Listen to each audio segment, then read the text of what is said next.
Dear students, welcome back to Bishop Academy online classes. Today we have to study the causes of the defeat of Indian states and the administrative system of East India Company. So here you find different Indian powers that emerged as a result of the breakup of Mughal Empire were not only small in size but also big in resources, as their source of revenue is mostly dependent over agriculture. Industrial revolution didn't occurred in India till that time. Second, these powers were always engaged in fighting against each other, which created great loss to their prosperity. Third, different Indian rulers failed to give a stable and efficient government to the people, as they were involved in fighting together. So people were suspicious about these rulers as they displaced their original or beloved rulers.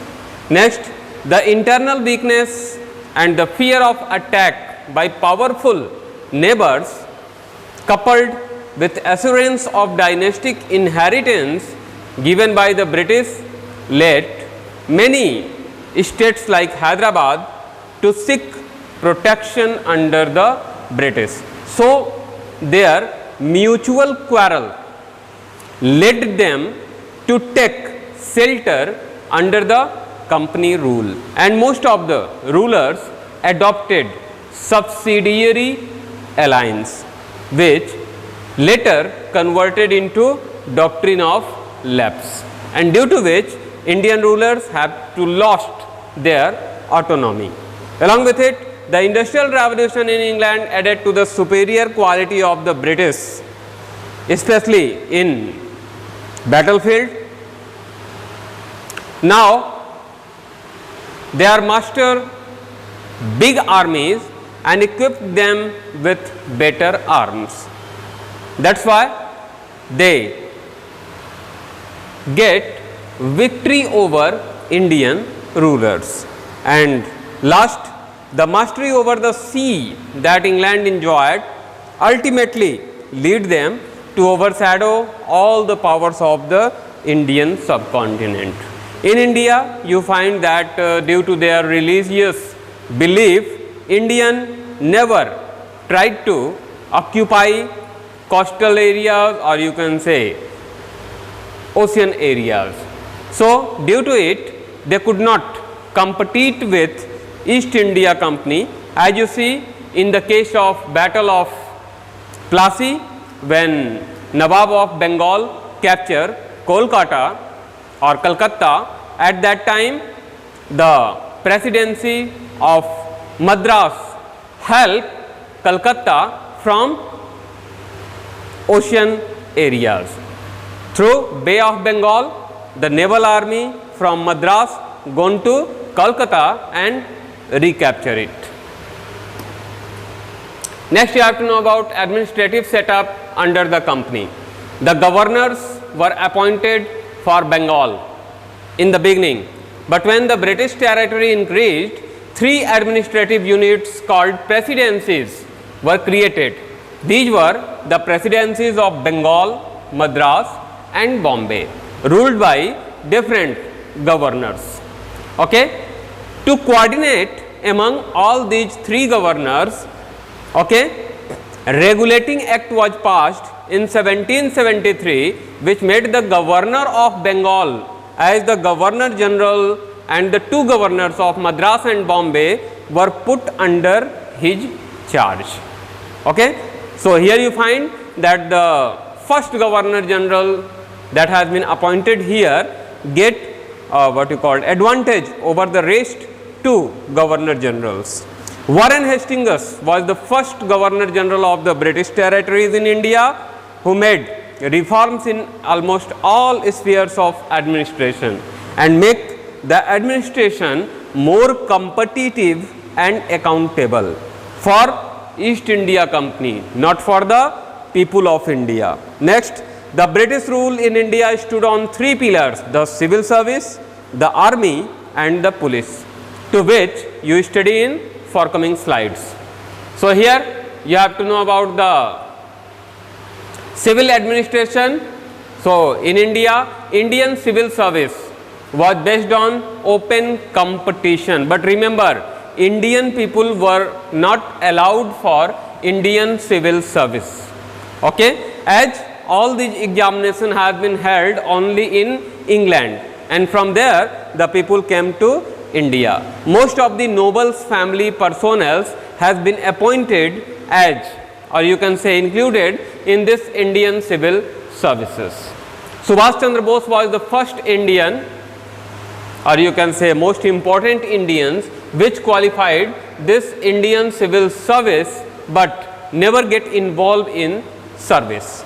Next, Indians were not allowed to enter the civil service, as I already told you. British India was divided into districts for better administration, and in each district there was a collector to collect revenue, which is the source of income for company, a magistrate to maintain law and order within the area so that there is less threat of revolts, and a judge to maintain or administer justice so that the people could believe over East India Company officers. Through this judicial service, they tried their best to establish rule of law. Now you have to know the first pillar, the army. So here you find it was mainly organized to push the colonial interest of English. So here it get considered that the chief motto of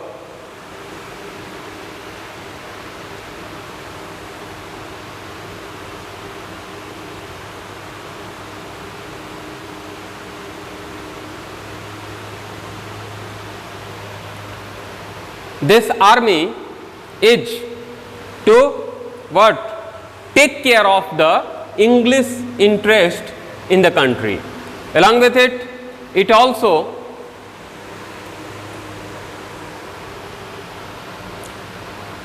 saved the company from its European rivals, including the dominance of the native rulers, and crushed revolts when they broke out.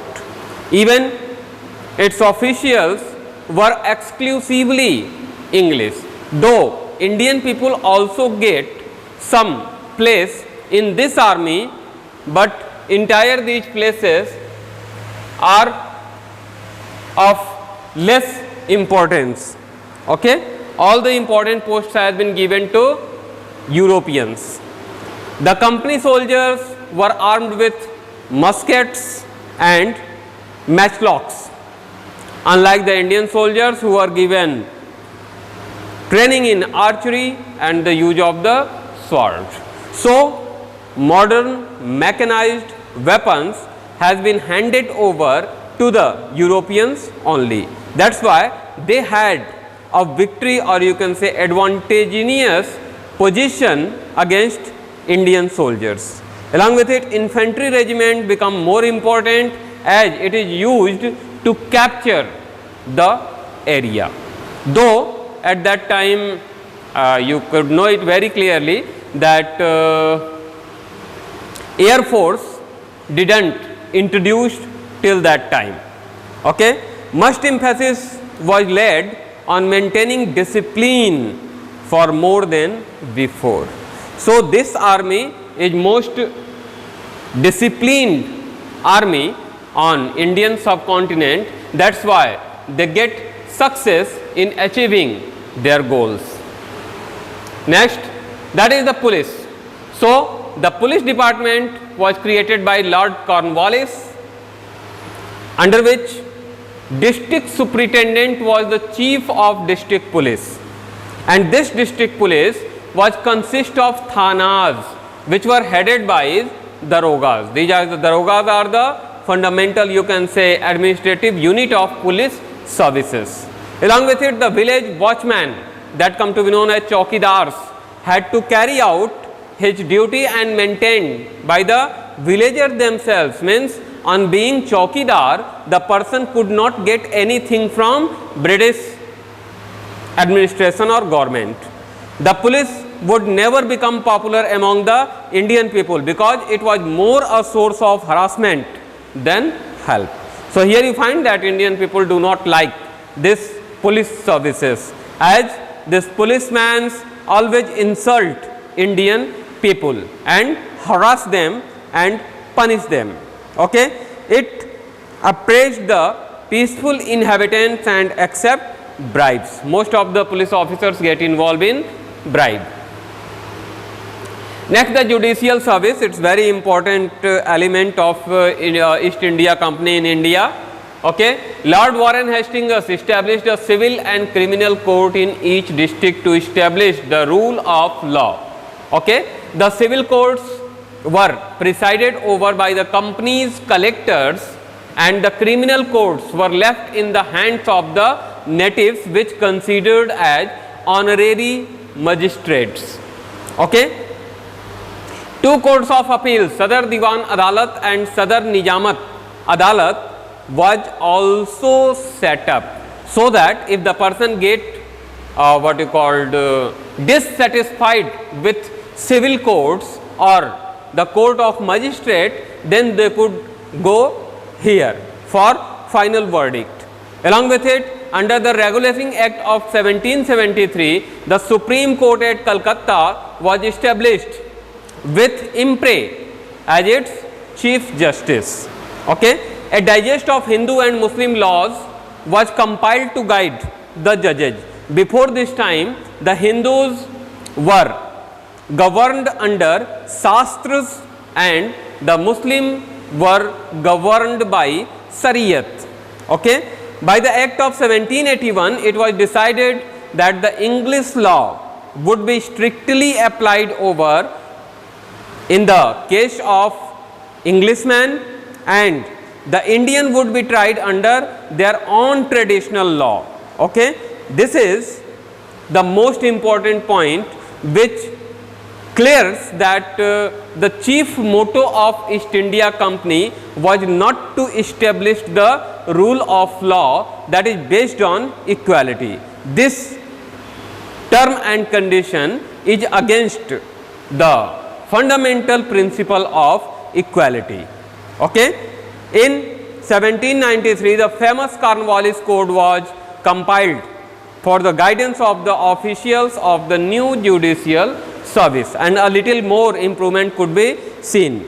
Along with it, in 1833, Indian Law Commission codified Indian system of law, which has been accepted by most of the Indian people, as the person that has been appointed in this commission have too much information about Indian rule, regulation, term and conditions. That's why they become capable of making laws as per the will of Indian people.